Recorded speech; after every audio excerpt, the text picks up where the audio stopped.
For about 8 months, I was top closer, consistently hitting the numbers that I needed to hit, and I had about a 35% close rate. What it actually looks like to hit 30K, what does it take? High ticket closing will change you as a person, and you get to decide if you're willing to go on that journey or not. When you talk about internal mastery, what are some of the practical ones that you could give to the audience that they could implement today? Do what you say you're going to do. If you say you're going to wake up at 7 a.m. and go work out, wake up at 7 a.m. and go work out. Watch how that shifts the trajectory of your day. Talk to me about the sales journey, month one. Boom. We are absolutely dialed in the building with the woman, the myth, the legend, Valentina Murra. So glad to have you here. What's going on? Yeah, I am so happy to be here and so excited to just talk to you about all things high ticket closing. All the things. So for the audience, what we're going to kind of walk through is the mindset that it takes to be a top rep and just what it looks like to succeed and dominate in an industry and choose to be an A-plus player. So for context, Valentina and I met online where she did a role play with Josh Lyons and it got posted onto YouTube.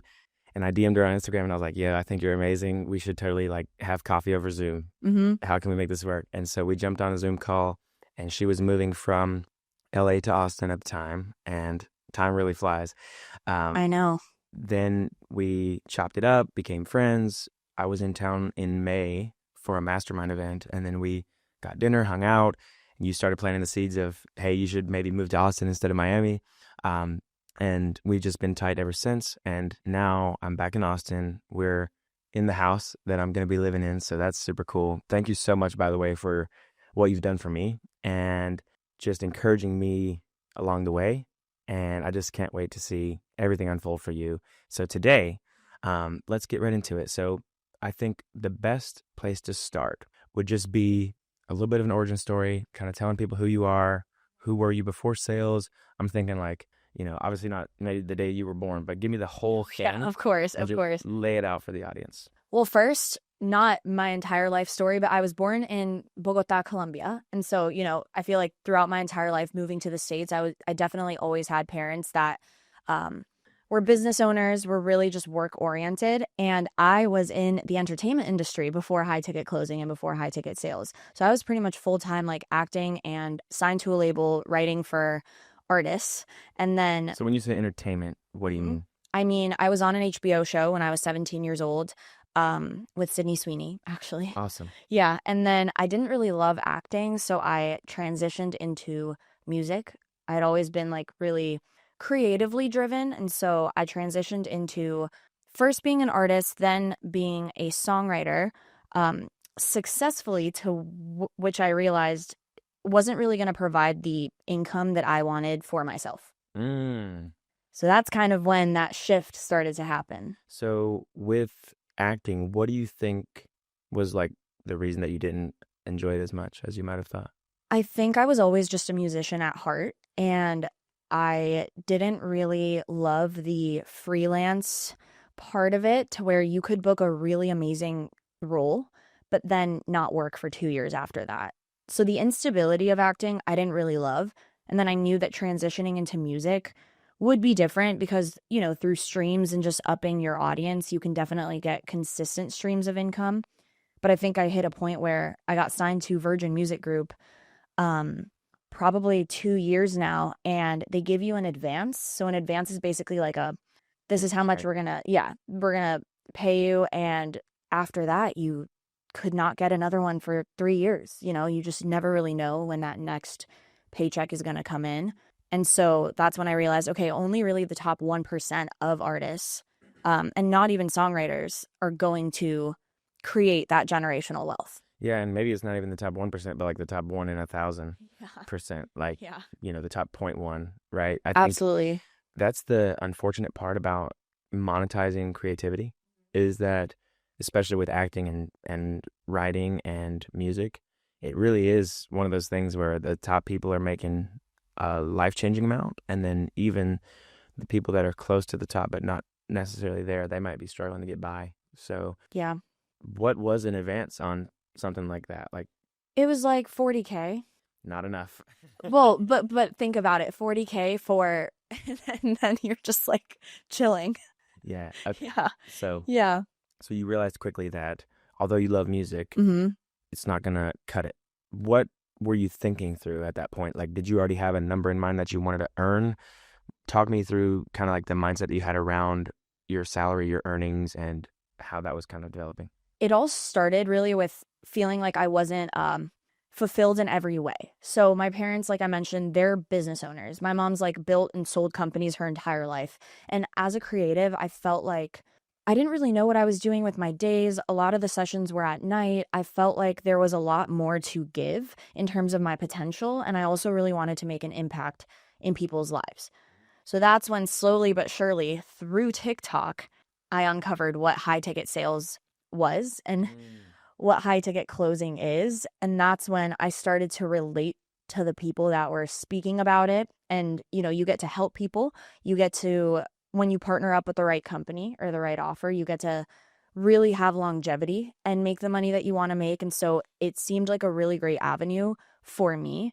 Uh, versus going to college for like 8 years and just really starting from scratch in that way, I Did you think decided, through some sort of 8-year college plan? Like, did you have a trajectory in mind if you were to go that route? yeah, so I was thinking potentially studying neuroscience originally. Then I was like, I could be a lawyer, Okay. because I have it in me.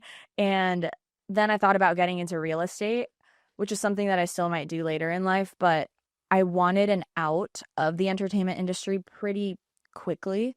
And high ticket sales is not the easiest industry to be in. I think that we could think, or you just see a TikTok and you think it's going to be so easy when I think you can also We'll talk about acknowledge. that for sure. Yeah, okay. We'll get into that, but it did seem like a step that I could take tomorrow. Okay, so before we jump into the sales stuff, walk me Mhm. through how old are you, by the way? 26. Okay, and then at what point were you thinking through this? I'm gonna get out of the entertainment industry. Like, what year was that? What age was that? Hold on. I think it was like December 2023 that I decided this is what I was going to do. And then I invested in myself and in a program that trained me up as a closer and then provided interview opportunities. I really like the fact that you said you emphasized I invested in myself Mm-hmm. and then into a program. Not everybody's gonna catch that, so I just wanted to take a pause for a second and think about what you just said. So you invested in yourself. Mm-hmm. And some people think they just can buy a course and then magic happens. Yeah. But you are taking a bet on yourself. That's something that Dylan and I were talking about yesterday on the podcast. But okay, so late 2023, Yeah. you invested in yourself Mm-hmm. and then you bought a program that helps you skill up and find opportunity. Yes. Okay. So walk me through kind of what that was like. What did you learn? Where was your mind at with that? Yeah, I definitely did my due diligence in researching where I should go. I found it through TikTok. What do you mean where you should go? Like who you should invest Who into? I should invest into, yeah. And to your point, investing in myself, I think that anything in the high ticket space that we invest in or whenever we're selling it to someone, it's about accountability and ownership as well. So I knew that I had to invest in myself, meaning I had to put in the work Oh, for what I was investing in to actually reap the results, sure. right? And so um I I'll be super candid. I invested 10K in this program. I had never in my entire life invested 10K into anything. And so it was definitely a bit scary. And Was it then 10K on the dot or was it 9,800? it was like 9,800. Yeah. And I did a payment plan. I'm not going to lie. I didn't finance it, but I did like a payment plan. That's okay. Um, and and then I put my head down for 4 months and I said, I don't even want to interview anywhere or jump the gun. I want to be the best before I even go somewhere.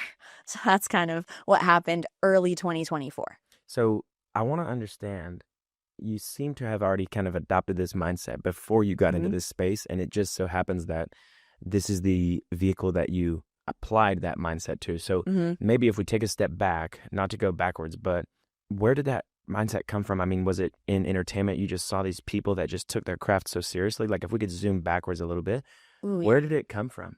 I would say the hard work that I just saw my parents put in my whole entire life. I knew that if I was going to do something, I had to do it at 100%. Growing up, I had straight A's. I had like a 99 average in AP physics. Like I always, no matter what it was, I wanted to be the best and I was going to be the best.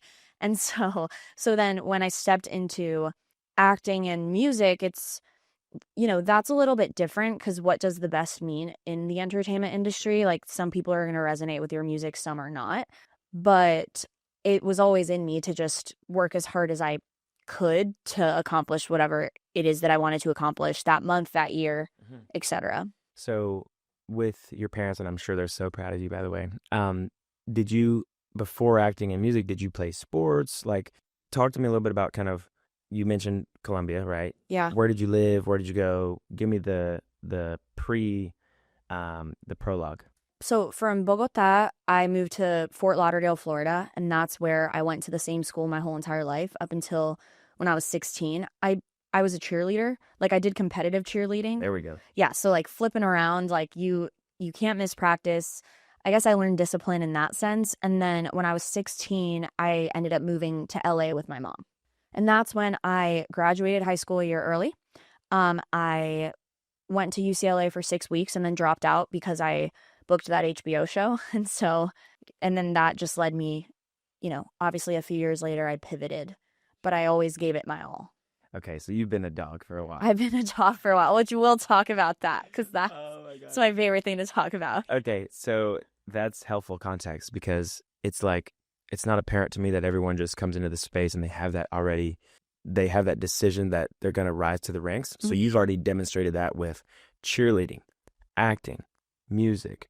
UCLA, you decided to drop out because you had an even better opportunity. Then you found that it could be neuroscience, lawyer, whatever, but high ticket sales became the vehicle.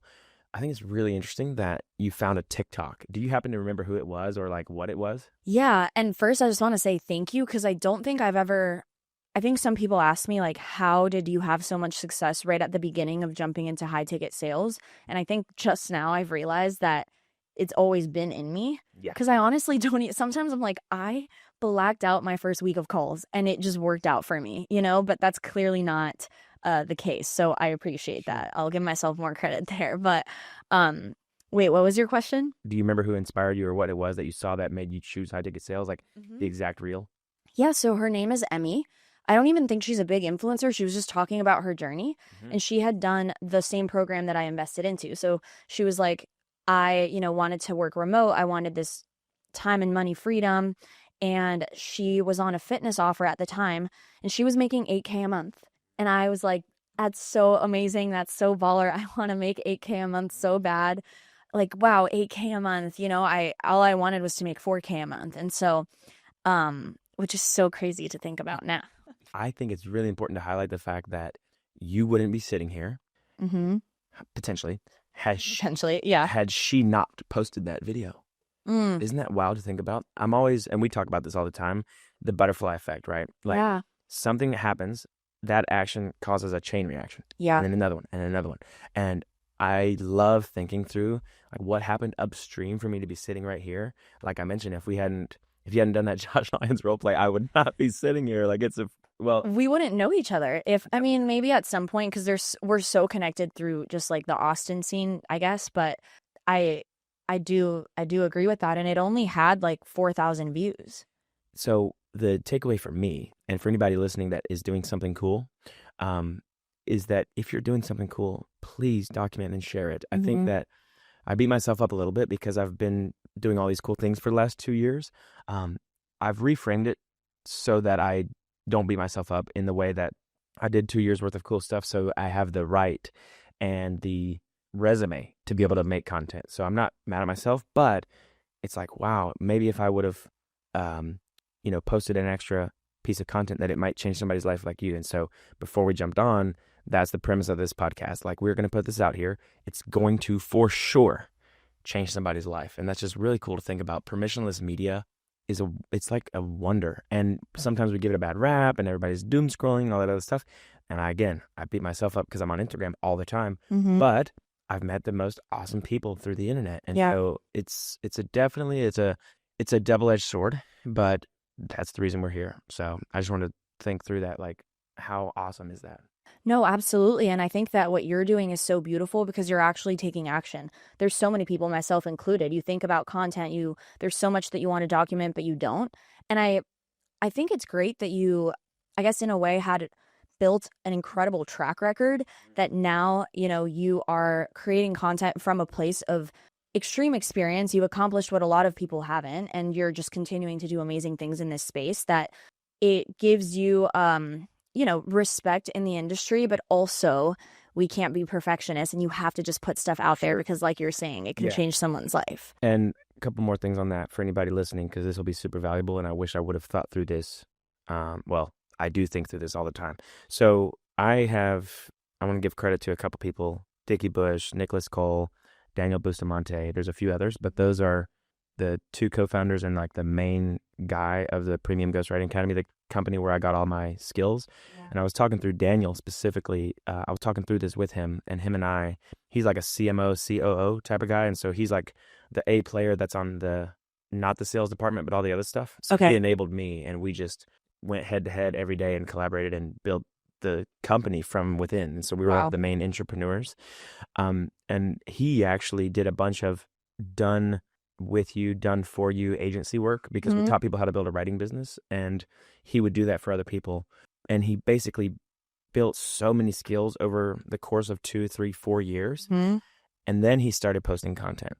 And I asked him kind of like why he decided to go all in on content instead of the agency work, because his income went down because he's not charging 5-10K for a project every month. Right. And how he thinks through content and maybe starting or not starting. So if you want to start documenting your journey, there's a perfect case to be made about day in the life. Here's what I'm learning, right? And follow along with me as I go through the early stages of figuring it out. But now I can make content that's like, over the last 24 months, I achieved X. And last year I ran the Moab 240, or in the last X amount of time, I sold 10 million, whatever. Yeah. And so I think there's not a wrong answer. There's not a right answer. It's just that if you decide to make content, don't try to be an expert when you're not. Like I see so many people in the high ticket space, they're like 300K cash collected. Like I teach you how to be a sales rep. And I'm like, exactly, dude, please just continue working. Yeah. And continue learning the thing. But if you frame it like I'm a beginner. Yeah. And I just want to show you my journey. I love that you're bringing this point up because I'm still mentored by Josh and his mentor as well. And the biggest thing that they say is if you're going to make an impact in the space, you have to have the track record in the sense of every closer now wants to train closers. Like let's be real about that. Every single closer that's like, I hit 1 month where I made 20K in a month one time. Okay, let me train you now. Let me be your mentor. When it's like there's so much internal work that has to still be done for you to even be a successful business owner. And you do have to be careful who you're trained by. But I think that that's so true. Yeah. And to touch on that, I have two perspectives. One of which is I think that there should be more sales trainers. And that's an interesting take because I compare it to the fitness industry. Like there are people that are overweight. And if you're not overweight and you're ripped or you have a great physique, then you can make money by helping people lose weight and gain muscle, right? And so the same thing happens in sales where if you know how to sell, you can teach other people how to sell. But so many people do themselves a disservice, and I've had to actively reject this idea that I want to become a guru. It's something that I think through and I talk myself out of because I'm actually building companies. Like I run a team that's doing 500K a month, and it's like I'm doing the thing, not teaching the thing. Now, I do have a real passion for helping people and educating people, but it's not for the sake of cashing in and just making a quick buck. So many people would be better off by playing a long-term game with long-term people and extending that time horizon before they come and make their own offer. That it's just like, yes, you can teach, but also you have so much more to learn. So don't go be a guru. It's like going to college and you drop out after year one and you're like, I'm a professor now. It's like, I don't know what the quote is, but it's something like, the people who build companies are actually doing it, and those who can't teach. Yeah. Something like that. Like those who can, they do it, and those who can't, they teach it.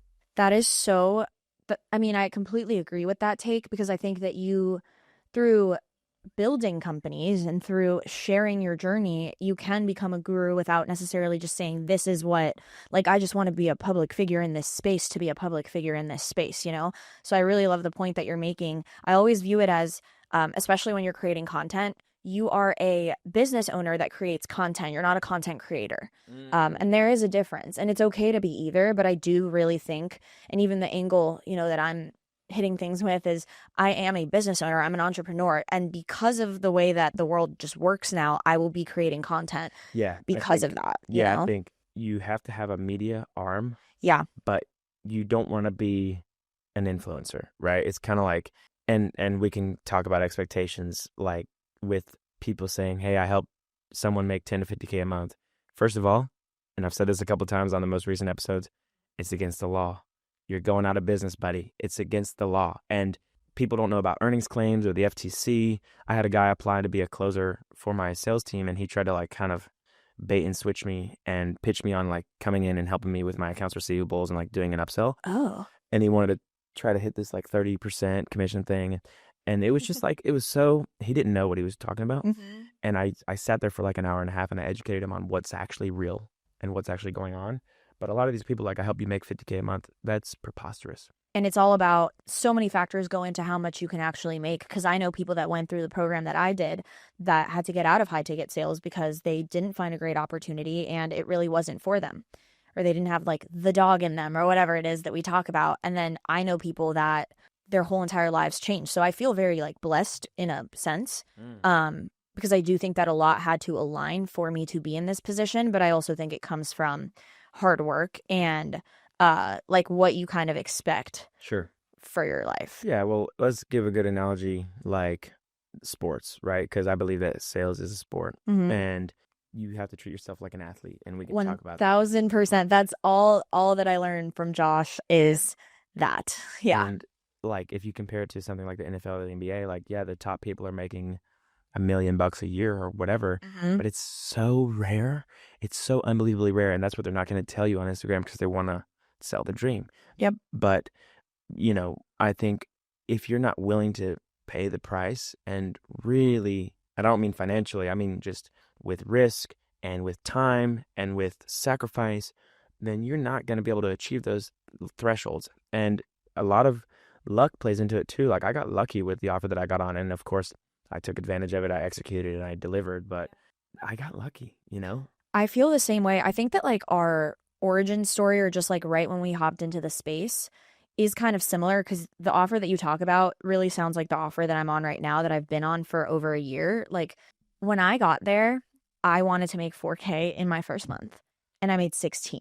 I remember in a week, I saw the commissions say 4K and I looked at my mom because I was in Florida at the time, just, visiting family. And I looked at my mom and I was like, what is going on? And the best part about it was having the conversations with people, having a solution to what their problem was, of course. But then you get, I don't know, then through your hard work, but also having an offer that has great operations, great marketing, great fulfillment, that adds to it. So I feel lucky in that way. And then that combined with hard work is what then leads to you being top closer month over month over month, breaking your own records because you should just compete against yourself at a certain point. If you're at the top of the leaderboard, you compete against yourself. If you're not, then obviously, you can have that competitive nature to compete against somebody else. But I feel very blessed, lucky, whatever you want to call it when it comes to my journey. And if I can already hear somebody saying, yeah, man, you didn't get lucky, you executed. So I'll try to take credit for that I showed up and I did the work, which is... You absolutely did. I know you, and yeah, you did, for sure. Understated, but I think it is like, sometimes it is the leads, sometimes it is the offer, sometimes it is the company, right? So I think I've hinted at this a few times with expectations, not getting sold the dream, but I'd love to create some space right here, right now to talk about what it actually looks like to hit 30K. What does it take? And so we can actually lean into that a little bit. So for whoever's listening, it's really freaking tough. Don't think that it's going to happen overnight, but it is possible though. Yeah. I just want to be someone who sets the opposite expectation. Like you're probably not going to make 30K, but if you're willing, you can. You can. So yeah. Let me set the frame by, tell me a little bit about your company, how quickly you hit milestones, what made you decide to invest in yet another mentorship, and then we can kind of lay that out. But let's take our time and really unpack this. So yeah, tell me about the offer. Did you start on an offer and then you landed a new one, or did you hit that one right away? Walk me through. You invested in the program. You started taking it super seriously. And you had that dog in you already, which we've established. Yeah. Talk to me about the sales journey, month one, and then we can compound over that. Yeah, no, this is awesome. It's really great to just think back. So after the program, when I was like, okay, I'm ready, I was on a fitness offer for about 3 weeks. I was the first closer that they had hired on. So this is again to just set realistic expectations. There are not there are a lot of great offers. There's also a lot of not great offers, meaning there's no lead flow, there's no structure, there's no stability, and that's what I found. So after 3 weeks and just 2 live calls on my calendar per week, to Two per which week. I closed like all of them. I was like, this is absolutely just not the offer for me. So I went back into the kind of offer network that they provided, and that's when I booked an interview with the head of sales at the company that I'm at right now. Now it's an executive coaching offer, so we help executives in tech. We're kind of industry agnostic, but C-suite level, senior level executives, we help them find jobs and overcome the job market. And so the first month that I got there, I immediately became top closer. And then the second month, there was a challenge. Whoever could hit $100,000 in cash collected first would get a Prada bag. And I won that challenge. That's awesome. Then, or like they would get a gift of their choice. And so then my boss was like, send me 3 things that cost $1,000 that you want. Prada, Gucci, Louis, you name it. I literally sent a black Prada bag, a blue Prada bag, and Prada loafers. Okay, so you had to collect 100K total or upfront? 100K up front, like whoever hit it first, and then I hit it first. And so I would say, just transparently, first month hit 16K, then second month hit commissions, then second month hit 17K consistently, and for about 8 months I was top closer, consistently hitting the numbers that I needed to hit, and I had about a 35% close rate From live calls. from live calls. Okay, let's take a second. Mm-hmm. If anybody tells you their offer to close rate, they're full of crap. Yeah, don't do that. The thing is, either scheduled call to close, that's probably the one, and then live call to close if you want to give yourself a little bit of grace on the marketing front. But I would say even with ownership of the calls that get scheduled, people are still, sales reps should still be responsible for that. So a lot of people tell me their offer to close rate. I'm like, dude, I don't care about your offer to close rate. It's live call to close rate, including the leads that are not qualified, including, all of the above. Yeah. Okay, so 17K consistently month over Mhm. month. Walk me through what it took, and I want to know the hard work. I want to know the pain, the long Saturdays, the long days. Give us the real, because somebody goes, oh, 17K a month, sign me up. But what are they actually signing up for when they hit that top closer lifestyle? Yeah. I wouldn't trade it for the world. And it is this has been the most transformative year of my life. How I speak is different than how I spoke a year and a half ago. So there was letting go and shedding, and sales and high ticket closing will change you as a person, and you get to decide if you're willing to go on that journey or not. So I would say the very first thing that happened, candidly, our head of sales texted me that I got the position. That night I went to my boyfriend's house and broke up with him because I knew. Yeah. Wait, Like, what? yeah. Not like it was already Dog status. Wait, it was what? already gonna happen, but like I was like, oh, when do I start?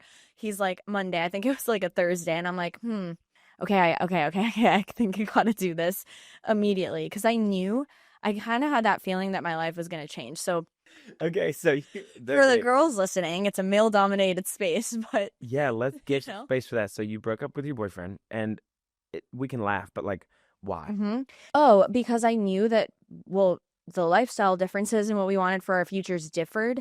And if I was going to step into a space that I knew could change my life, I didn't want anything holding me back. Okay, what else did you let go of? I let go of, in a way, like imposter syndrome, which creeps up throughout the course of your journey in high ticket sales. But I immediately just had to know that I was equipped, that I could do this, and that there was no other option really, like this was my new job. Yeah, so Thursday, decide to draw some lines in the sand. You're coming in on Monday. What are some of the voices that are going on in your head, or what is God saying to you at that point? Like, I knew because of just the seamless transition into this space that God was going to bless it. So maybe it was that internal knowing. There's a lot of internal work that we'll get into that you really Like, I believed that I would succeed, and so I did.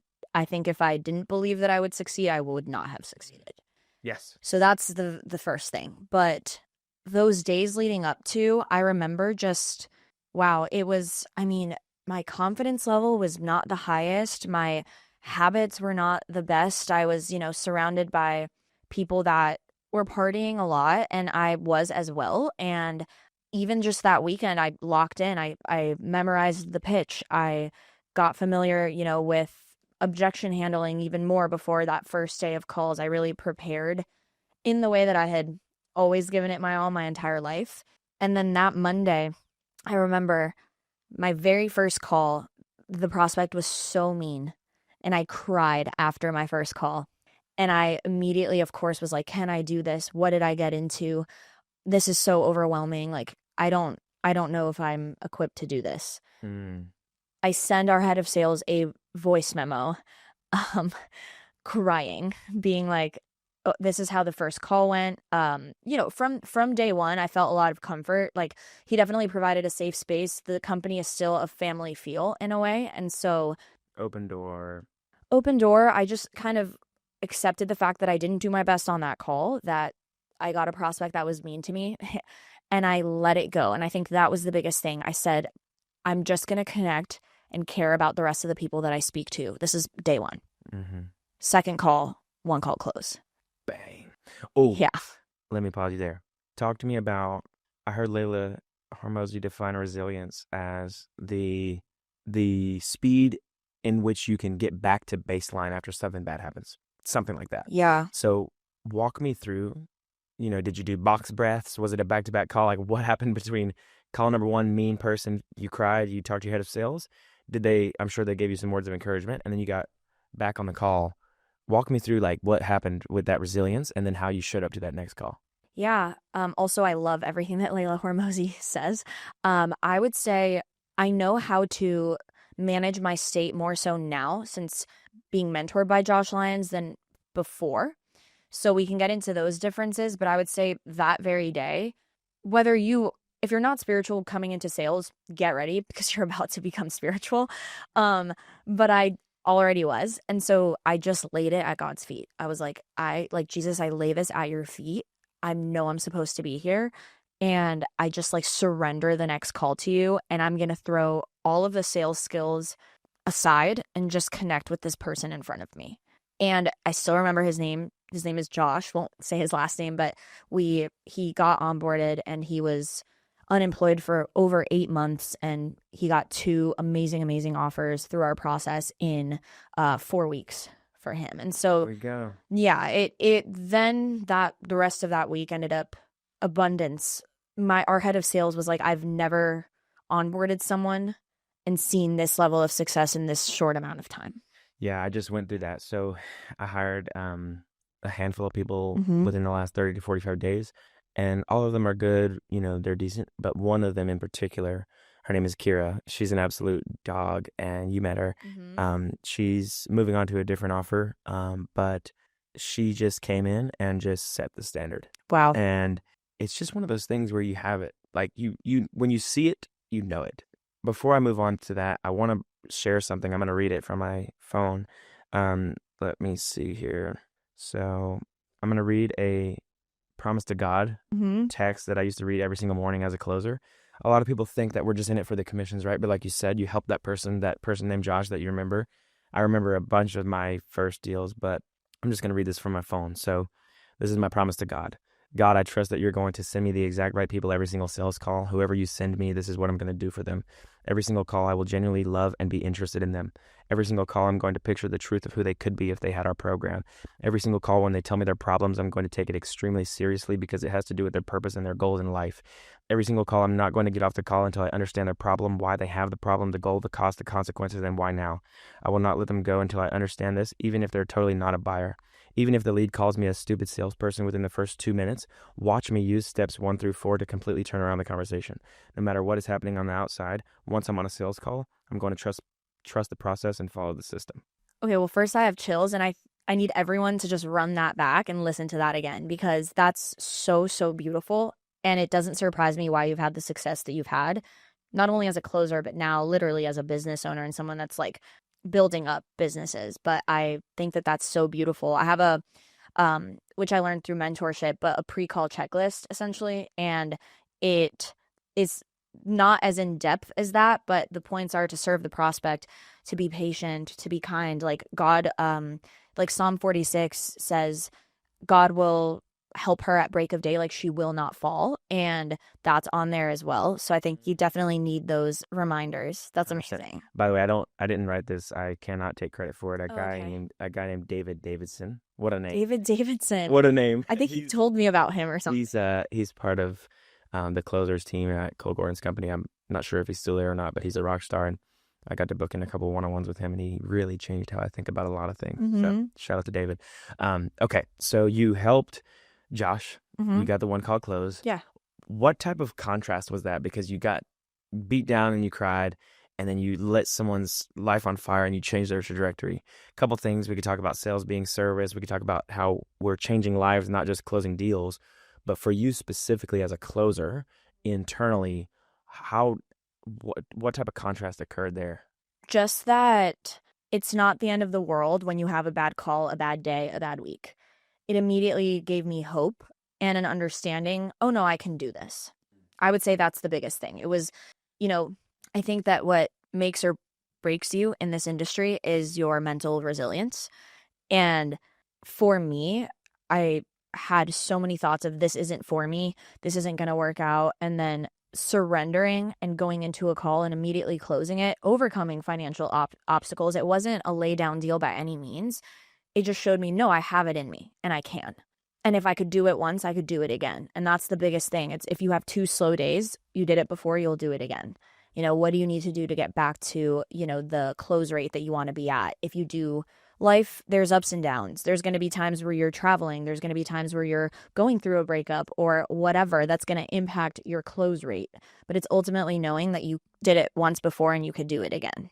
So what is your idea, or what kind of thoughts do you have around sales kind of being changing lives, right? Because sometimes we joke about it like we're changing lives, right? But it's serious, and Yeah. it really matters, because if you're representing a life-changing company, people have to make these complex decisions, and it's not straightforward, right? It's complicated. There's like 7 to 10 things that they have to kind of walk through before they make that. That's why sales reps exist. And so I'm trying to encourage, one of the biggest things that I'm trying to do with the message or the mission or whatever this becomes is just remind people that sales is service. And if you put the person first, you're going to make money. And so we need to not forget about the client.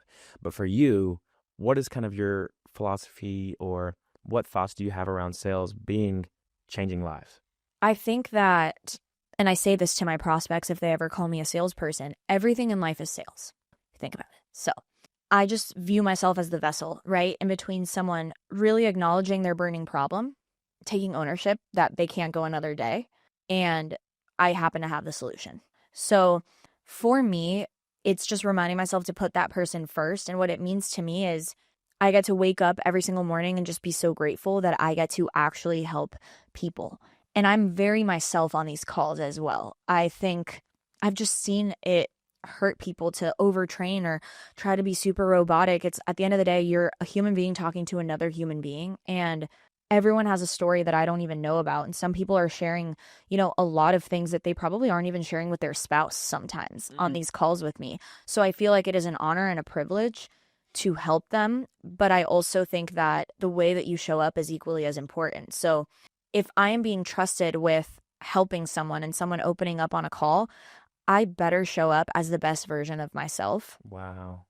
And I do 90% of the time, not 100% of the time. And you feel those differences. Can I 90's still? good, by the way. Not everybody's doing 90. Yeah, but still, like, I don't know. It always reminds me when I just get to help people every day, or if there are 2 slower days and then 3 deals in one day, I'm like, wow, I never want to take this for granted. And I always want to just view this as I am honored to be here speaking to this human being, because I know that this is going to change their life. Yeah, and I think one thing that I've been thinking through a lot is that as a sales rep, you might have 4 or 5 calls a day on your calendar, but for that person on the other side, that's the only call that they have of this kind. And their strategy call is an actual container that has in it the chance of radically changing their future.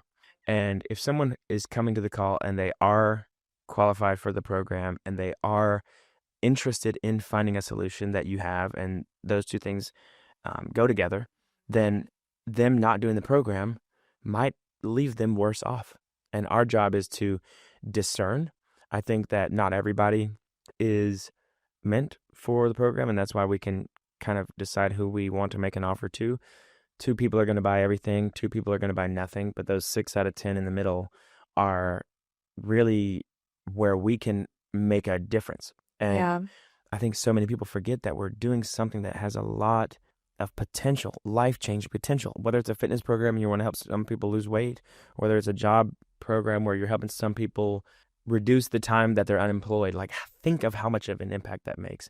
I haven't talked about it a lot, but Alex Richevsky, the guy that I'm partnered with now, we're building something incredible. And we're helping people land their next role in product management. And not Yeah. just any role, but the top tech roles like Google, Meta, Amazon, Netflix. We're getting these people $500,000 salaries, $700,000 salaries. Mhm. And one thing that he learned at Google, because he was a group PM at Google making like $1 million a year Wow. or so, Yeah. their core values were respect each other, Mm-hmm. respect the users, and respect the opportunity. I think that as sales reps, we need to be reminded to respect the opportunity, especially if you're on a good offer. If you're not, keep going and keep searching for one. But if you're in a situation where you have an opportunity to change lives and get paid a handsome amount, respect it, Yeah. you know? Wow. That's and I know I mean, our offers are similar but different, but it's so funny because like our business owner was a global head of HR at Facebook, and we have company values that really align with that. It's like data driven, purposeful velocity, but people centered, hearts of Ooh. gold, and we really mean it when we say that. And to your point of what you were talking about previously, when you're on the sales call and you tell a prospect at the beginning of the call, I am here to see if this is the right fit. I tell my team this all the time, which we'll get into because now I lead the team, but I tell them you have to actually believe that you're qualifying them. You're not just saying that to say it Mm. and you're going to pitch. You're saying that to actually, out of curiosity, ask questions and acknowledge and discern if you are going to offer this to them and invite them into the program. And that's why sometimes too, when my reps say, when do I ask a pain question? I'm like, when you genuinely are curious about how they're doing based off of all of the data that you just gathered. Mm-hmm. It's just about genuine curiosity, integrity, ethical sales, honesty. It's very, very important to go about things in that way because I do think that you'll be blessed tenfold when you do. Ah, so many great words you just said. Talk to me a little bit about the company values and how you think about embodying them. Honestly, I would say speed, so purposeful velocity. If there's an idea, execute on it. If there's a problem, fix it as fast as possible. I know I just blinked on her name. It's not Layla Hormozy, but Corey? No, I don't know. She lives in Austin. Whoever it is. Whoever it is, but she talks about speed and how important that is. So I'd say that's pretty easy to implement. People centered, hearts of gold. I think that I'm someone that carries that. So I just bring that into my calls. But one that's been a little bit difficult for me as a leader of a team is data driven. Welcome. Yeah, because I've learned that you have to do what's going to serve the company first. And also, I view it as if someone on my team isn't hitting certain numbers, the data does not lie, and it does not serve someone to keep them there longer if the data doesn't align. So, Oh, yeah, I've been able to see how it serve the company, serve, of course, the person that you're leading. And leadership is selfless, and we could get all into that as well. But I do think that for me, data driven has been tough because I've really connected with people on my team and believed in them. And I think now I really understand that belief that like our old head of sales had in me. Like it was just kind of like, whoa, I I've had that belief for people, and sometimes it really works out and their life changes, and sometimes it doesn't. And so that's been tough for me to just go to sleep at night. I had to fire 2 people for the first time the other day, and that was very tough. oh man. Yeah, it's tough. And I've learned this over the last 10 to 12 months as well. I had to fire I had to terminate 3 people in December Mhm. of last year for the first time, and I am not great at conflict, and I am not great at doing that. If I could outsource it, I totally would. But Mhm. I think it's important though to recognize that it is actually the right thing to do sometimes Mhm. for them and for the company, right? And so, as business owners, we have to protect the margins, we have to protect the success rate, we have to protect the lifeblood of the business, which is the sales department. And if someone's not meeting those criteria and meeting those KPIs, then unfortunately they're causing a chain reaction that is a net negative. And Yeah. sometimes it might be the best thing that's ever happened to them. Like Imad told me this. One of the first stories he told me is the time that he got fired from Closers.ia, Yeah. and Yeah. and then he fought his way back to get rehired. Yep. And that alone probably changed everything. The fact that he couldn't hang with the big guys, and he was forced with a decision of, I'm either going to become so undeniable that they let me back in the door, which Mhm. is hilarious. And shout out to Imad. His birthday was yesterday, or at Yeah. least his birthday party. Um, what an amazing individual. He's part of the reason that we're sitting here right now as well. 1000%. Yeah. But to continue on that, data driven, I think it is something that not a lot of people even have the right data. Mhm. For those who are watching that might not necessarily be in the trackers or the spreadsheets as much, as an individual sales rep, it's so important as an IC, as an individual contributor, to know your numbers. And one thing that I was given is an exercise called the what, the why, and the how. Mm. And basically it talks about like, what do you want to achieve, how much money do you want to make, etc. What do you want, and then what's your goal, and then the why behind it, which is the reason that's going to help you overcome the long days or the bad calls or whatever. And then the how Mhm. is the data. So it's like, hey, you want to make 20 grand a month. Okay, let's say you're selling a $10,000 product. That means you need to sell 20 units. Yeah. And then if you're closing 1 out of 5 or 1 out of 4 or 1 out of 3, and for you it's more like 1 out of 2, you can then break that down and reverse engineer backwards and backfill what needs to happen every single day. So just so we can actually walk through it, let's say you want to make 20 grand a month. Mhm. You make $1,000 per sale. You need to make 20 sales. Well, that means if you're closing 1 out of 4, you need to make 80. You need to have 80 calls, Mhm. and that means you need to have 20 per week. And so that means you need to have 4 per day, 5 days, or whatever. And then Mhm. if you don't have 4 calls, guess what? You need to make dials so that you can make calls, and you can get into that data too. So it's all upstream. If you know how much you want to make and you actually reverse engineer it and you know your data, then you don't have to think about what you need to do. You just need to have 4 calls a day, and you can break it down to the day. Of course, and you don't have to do it blindly. And it's like you don't think I do agree with the pro athlete mentality when it comes to sales. Athletes are tracking their numbers. They're breaking again. I'm huge on just competing against yourself, but like to break your own records, you have to understand what the data is, what the numbers are. And I think that's what caused me to invest in myself again because our head of operations, Drew, shout out Drew. Drew is like we have the same birthday. He has just helped me so much. Shout out, Drew. Shout out Drew. But he basically just was like, yeah, you're top closer. Yeah, this is your close rate. Like, do you not think that it could get higher? And I remember being like, well, I got into this space and I heard that a 20% close rate was so good and I'm at 35%. What do you mean? Like, I'm top closer, I'm at 35%. It can get better than this. And then Drew started showing me stats of closers in the mastermind that I'm in that were closing at 50%, 60%, 70%.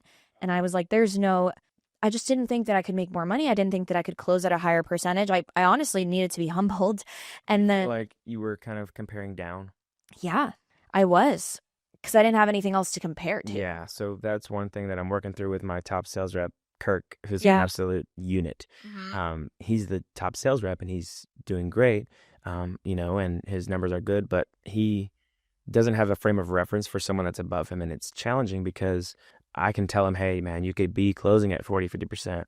But he looks at the other reps and no one else has replicated that. And so he doesn't have a frame of reference. So how important is it to go and get your expectations reset? It's so important. Just like you have to keep on resetting your financial barometer. You get used to making this much, this much, this much. Then what lifestyle change are you going to make so that you're almost forced to make more? This goes into like the mastermind that I'm in and how I've just shifted my life due to mentorship. I think getting a mentor is super important. But for me, it was like through understanding that I could get 1% better every day, it led me to investing in myself again. And then it led me to consistently being above a 50% close rate, which I thought was impossible. And yet, Not offered to close, y'all. not offer to close, live call to close, looking straight at the camera. But I think that, and I'm not gonna lie, sometimes it's a severe difference from the number 2 person on the team. I lead a team and I still close. And I think that it all has to do with your internal work, and are you willing to invest in yourself and in your skills to get better? I think investing in yourself is something that you should do your whole entire life. Top athletes do it. Top entertainers do it. Why, as sales reps or professionals, I tell clients this all the time. Top athletes have coaches. You as a professional, why do you not? And so for me, it's important to understand data and how I could get better and better and better. And one time, I remember one pay period, my close rate was 75%. And now when I look at 50, I'm almost like, how could I get back to 75%? Yes. My mentor, Josh Lyons, he had a 93% close rate when he was a closer. Crazy. But yeah, so. And like, whether people believe that or not, it's up to you. But for me, I took probably, I'll have to go get the data and I'll actually get the real numbers. But my scheduled call, at least I know my live call to close rate was at around 48% for the whole entire time I was at the company. And the number 2 sales rep was great, and he's one of my best friends. He's a rock star. Yep. But my delta was much higher. And there's something about like A players and A plus players. It's not that they're just 1 or 2 points higher. They're like 10, 20 points higher. I think when I did the math, above any sales rep I've ever been on a team with, I've consistently produced an extra $1 million in revenue and cash collected in the same calendar year. Wow. And so for any business owner that has a good closer, and you might not have the best closers outside of your number 1, it's very expensive. And you should go and put a lot of effort and resources into finding the best talent. And so that's actually part of the main reason that I'm starting to build a personal brand even faster, because Alex, my business partner, has encouraged me to build our recruiter pipeline, because we're speaking to all these like sales agency, recruitment agency and placement people. And they're sending me a bunch of guys that, out of the 100 applications that I get and the 25 Loom videos, it's it's hard. A person like you is like a needle in a haystack. And so I'm aggressively thinking about making myself more known so that I can attract killers. And I mean serial killers. Like, yeah. I want assassins. And so I'm not going to stop until I have a handful of them. And it's rare, and they cost a lot, and they have to be motivated, and they have to know where they're going. And for me, like, I thought I was going to be at the company that I was at before for a long, long time. I hit a ceiling of growth and I went somewhere else, and I'm not going to stop until I'm way up there. And for the people that are there, if you're a killer and I don't mean if you think you're a killer, I mean if you're actually a killer, and you've proven that through data. Yeah, through data. If you haven't proven it, that's okay. And I want to encourage you that's awesome that you think that. Go prove it and then come to me. And I just want to mentor those people. And I think I heard last night at the event, at the gathering that we had, somebody said, imagine all the time that you spend on trying to make B players into A players. Imagine if you just spent that on your A players. Wow. First, I can just feel the fire in what you're saying, and that's already done. Like, you're going to have so many A player closers that are wanting to be in that inner circle of closers that you have. And I so respect that. And I also agree, in an organization, A players honestly cannot stand to work with B players. It just is what it is. And as an A player, you start to understand that, and you start to understand how that could impact you. That same with just the trajectory of my career. I only want to work with people that are A players, because then you're working with people that want to break their own records. You're working with people that are not going to take less than because their why is so big and they're so connected to that why. And top players, yes, they're expensive, but it's such a blessing when you can find them. And the only way that they're going to stay to build your company is if you keep them incentivized and fed.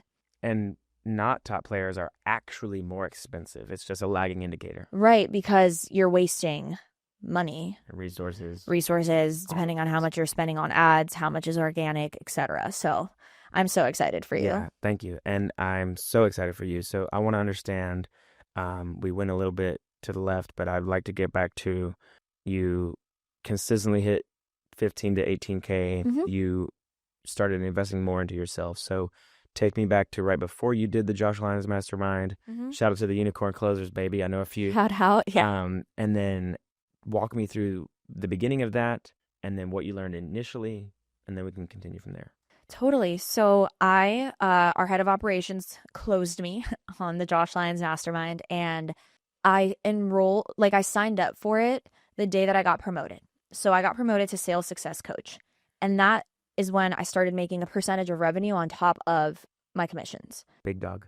Big dog. And then, and at the time it was a smaller percentage of revenue, but I was really excited about it. And I knew that just alone with that, I could cover the cost of the mastermind. So And you earned it, by the way. So props to you. thanks. It's about assuming the role. So I assumed the role. I was helping other sales reps without being asked to. What I was doing was working, then I got promoted. So don't just expect to get promoted if you're not going to, assume the role prior. That's a whole nother thing.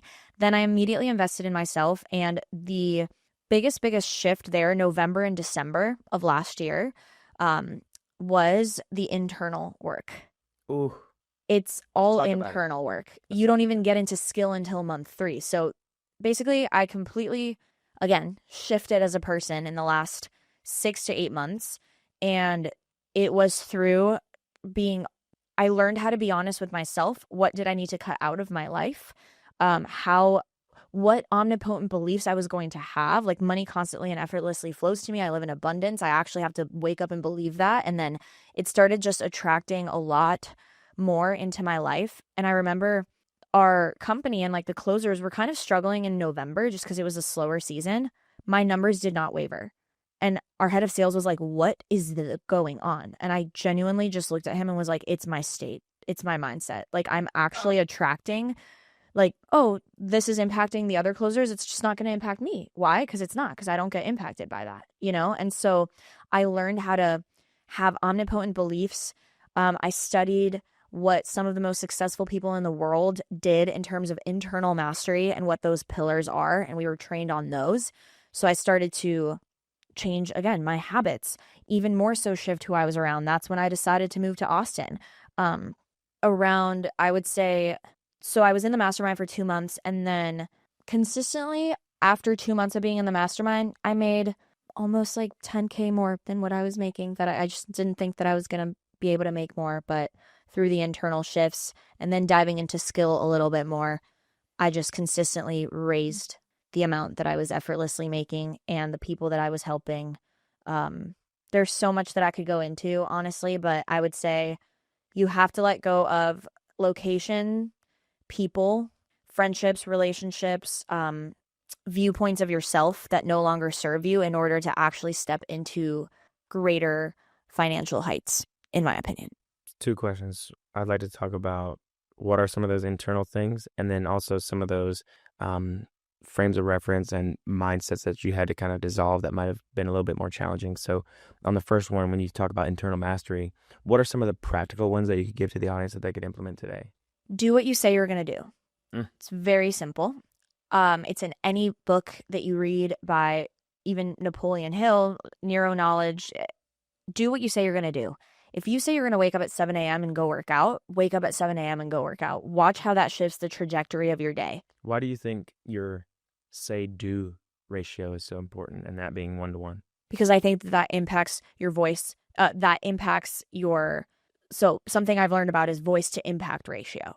Oh. Yeah. And I think that has everything to do with your say-do ratio, because you're going to hold yourself in a different way if you know that you are fulfilling the promises that you make to yourself and that you are holding the boundaries that you make to yourself. That's actually it when it comes to internal mastery, is set boundaries with yourself and hold those. Do what you say you're going to do. You're no longer going to party it up like you used to, then stop. Don't party it up like you used to once a month. You're no longer going to, it goes into the nitty gritty. You're no longer going to date that type of person, then stop dating that type of person or letting that into your life. If you want to cut out drinking, whatever it is for you, I would say I had to let go of a lot of things. And also I wanted to be the dumbest in the room. And I lived in LA and I was the smartest in the room. And I said, I need to leave here and go be surrounded by people that I am inspired by. And I'm so grateful for how my life has changed in the last 8 months at this point. I am about to stand up and do a backflip. I'm literally just itching. I wish we had more time. So, um, oh man. Okay. So you mentioned something that I think about a lot, which is Hmm. being the dumbest person in the room. Part of the reason that I'm moving to Austin now, and the word is out, I'm choosing Austin over It Miami. has happened. It's happening, folks. Fortunately, Miami folks, I'll be there month over month occasionally, but I'm choosing Austin. Part of the reason that I decided that I wanted to take that next step this year and move out of Charlotte, I went from my small hometown and moved out as soon as I could. I moved out of my parents' house when I was 17. I got my own place with one of my best friends, and then we moved out of our hometown to go to Wilmington, where I went to school. And then after school, I moved to Tennessee to start a business, and then Tennessee to Charlotte. And then now I'm recognizing that I'm just a big fish in a small pond. And obviously, there are people there that are awesome and that are doing much better than me. But in terms of proximity, I want to go where the killers are. I want to go to where the real dogs are at. And part of the reason that I wanted to move to Miami was because there's so many people doing 6 figures a month, 7 figures a month. I know. And I was really hungry to reset what I thought was normal. And like you talked about your closing ratio being 50 to 75, and then 50 is like normal now, when some people it's like, I wish, right? Part of the reason that I'm deciding to move here is just because I have found that connection and that depth with people that are here. But what was it like to go from LA, dating certain types of people, hanging out with certain types of people, Mhm. to really shedding that? Because I know you said in the very beginning of our conversation the word shedding. Just walk me through, like, what did that kind of look like, and just in a concise way, like, Mhm. what did that feel like? Was it painful? Obviously it paid off in a huge way, but what was it like while it was happening? The biggest shift that happened for me, and I'll keep this short, was 3 months ago when I moved to Austin. The shedding was happening gradually, and then I always explain it as through my actions and also things that I couldn't control. God removed everything that no longer served me. It was the most painful thing like that I have gone through in a really long time. Things shifted in like my location, which I was really excited about. I let go of a relationship that was no longer serving me or anywhere near what I needed to be a part of, fully let go of that. My responsibility increased at work. I actually became interim head of sales for a time period, and this all happened within the same week. It felt like I was dying for about 14 days, and then 2 weeks after that, I was in the best place that I had ever been in my entire life. I was free, I was light, more abundance was flowing to me effortlessly. I had to truly let go of things, people, locations, um, increase my confidence, my value, my worth. I've always had it pretty high up there, but I realized where I was lacking in that, and I knew I have to become someone else to impact my team and the people that I'm going to impact for the rest of my life. Like, it is a disservice to those that I'm going to impact if I don't do this work. Yeah, I think that I learned that, by the way, props to you. Just can't, I'm going to continue just giving you your flowers because you so deserve them. Um, I think that that just happened to me transitioning into management, because I went from being an individual contributor, assassin, killer, whatever, to being a selfless leader who I'm not on the leaderboard. I don't get credit. And that's a transition that did feel like drowning.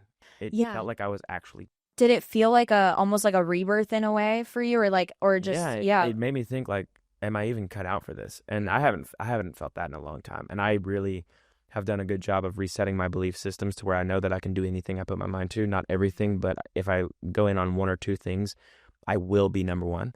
But man, it was tough, and it really came with a lot of doubt. And even for me, I don't really deal with doubt. Yeah. But that was the first time in a long time where I thought I might not be cut out for the job here. Of course, I took actions to go against that and prove myself, and luckily now my head is above water. But from April, I quit my job in March, and I went all in on management and kind of building out my agency. Um, And with Alex, like, it really was, he saw in me, this is something that he told me. Um, the company that I was at before, they saw me for who I am to them, but Wow. Alex saw me for who I could be. And That's beautiful. yeah, I'm just so thankful that he gave me this space to evolve quickly into that. Yeah. I definitely wasn't the most qualified person to hit the ground running, but I got my back put against the wall, and he trusted me with the literal lifeblood of his business and his Wow. reputation, and I just don't take that for granted. Luckily, I was able to nut up and shut up and get it done, Yeah. but it did really feel like I was being reborn, and now I'm on the other side of that. We're setting higher goals and higher KPIs and higher targets, but yeah, it was really painful. Of course. And thank you for sharing that. I think that's just going to like impact so many people, and that's inspiring to me because I think that to take the next step and to reach newer levels, there's a continuous journey of growth and letting go and adopting even more omnipotent beliefs. Growth is a beautiful thing, but it doesn't mean that it's not hard. And that's the thing. Everything takes hard work. It's not easy, but it's worth it. And to give you some credit, like I think anyone that is led by you is so lucky to have a leader like yourself. And any business owner that works with you is incredibly lucky to work with you because not only are you so great at what you do and one of the best in my opinion, but you also, just when it comes to you as a person, you are one of the best people that I have ever met in my life. So, Thank you. I yeah. received that for sure. Yeah. Thank you so much. I do want to highlight the fact that um, whenever you're building and you're taking advantage of these opportunities that are in front of you, for anybody else who is in a similar position, it's really about choices. And Mhm. when you get presented with an opportunity, you have a choice on how you respond. And just even though it might be painful, you just have to remember that if it's really painful, you can just frame it as this is going to be part of the story, and I can't wait to tell this part of the story because it's going to be nuts. And if let me think about how to say this. I was talking with my buddy Daniel, and I think I might have mentioned this to you a while back about the growth and about me feeling like I was drowning and things like that. And he actually reminded me that on the graph, we all wanted to go up and to the right, Mhm. right? And it zigzags. It's not just an exponential Mhm. smooth line. So sometimes it's going to feel awesome, sometimes it feel down. So if you zoom into the week or the day, there's highs and lows of every day, highs and lows every week, every month, etc. Mhm. Like last week, I was flipping out, and yesterday I was flipping out. Today I'm not flipping out, right? But Yeah. if you zoom out 6 months, you're on the right trajectory and things are going up and to the right. But the growth actually isn't when the highs are high. It's actually when the lows are low. And Wow. then you do what's required to turn it back around and keep going forward. And so I thought the growth was when it was all awesome and the commissions are hitting and the deals are coming in and the company's moving forward. But it's actually when the challenges are being presented and when you have a choice on sleeping in or not, and when you have a obstacle that you're forced to either jump over, go straight through, or work your way around, that's actually where the growth occurs. And we tend to feel like it's going down, so it's painful and it sucks and we're not growing. But that's actually where the growth occurs, not when you're getting paid the dividends from the growth that happened right before.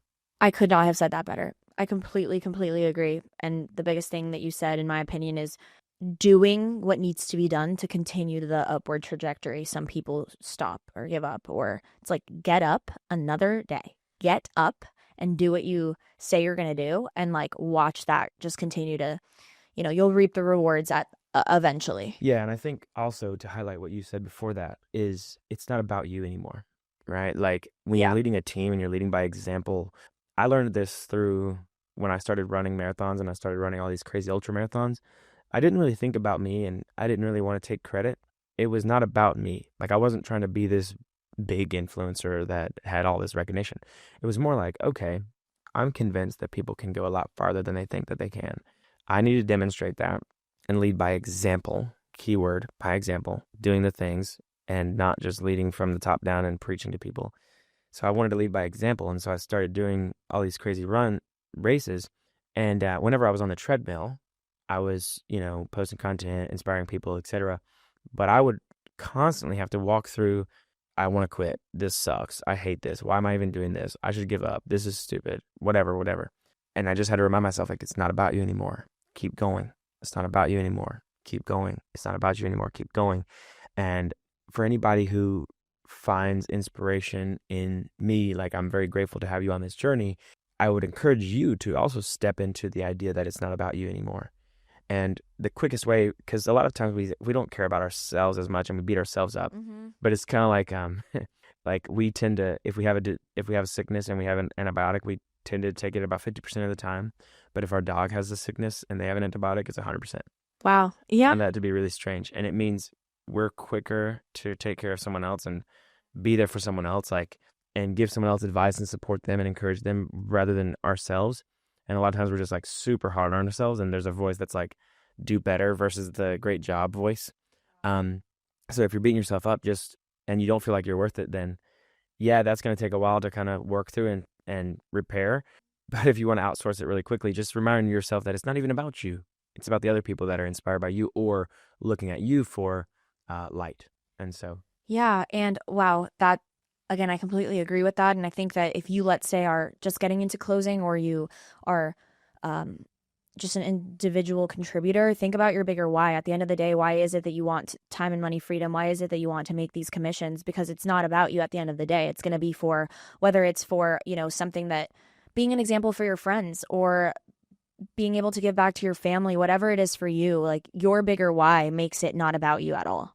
and then you can take the actions and actually roll out of bed and get it done. And Yeah. it's not about you anymore. And so having a big enough vision is super important. Well, you have a couple more minutes. I'd love to maybe understand, like, what are you up to currently? I Mhm. want to have the highlights, and I want you to kind of walk me through what's next for Valentina.